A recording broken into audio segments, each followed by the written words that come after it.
ضلع پلوامہ کے چوہ کلاں علاقے میں NIA کی سفارش پر سرکاری اراضی پر تعمیر کیے گئے ایک دارالعلوم کو انتظامیہ نے منہدم کیا۔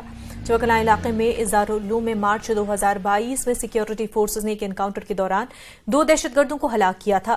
بیتی شب قومی تحقیقاتی ایجنسی کی سفارش پر پولیس کی نگرانی میں ریونیو حکام کی طرف سے دارالعلوم کی عمارت کو منہدم کر دیا گیا۔ یہاں ہوئے انکاؤنٹر کے سلسلے میں NIA تحقیقات کر رہی ہے۔ انہوں نے مدرسے کے منتظم سمیت 2 افراد کو گرفتار کیا۔ بتایا گیا ہے کہ 3 کمروں پر مشتمل اس دارالعلوم کو سرکاری اراضی پر بنایا گیا تھا اور انکاؤنٹر کے بعد یہ عمارت خالی تھی۔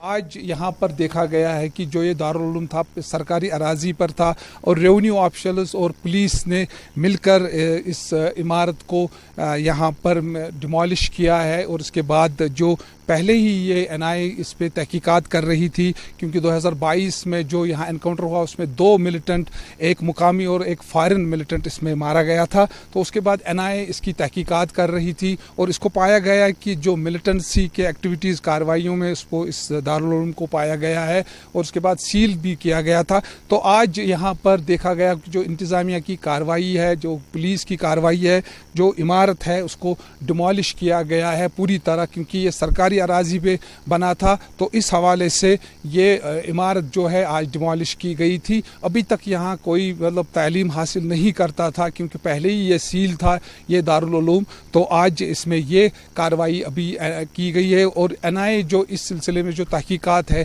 وہ مزید اس میں کر رہا ہے۔ بلال خان، نیوز 18، چوہ کلان، پلوامہ۔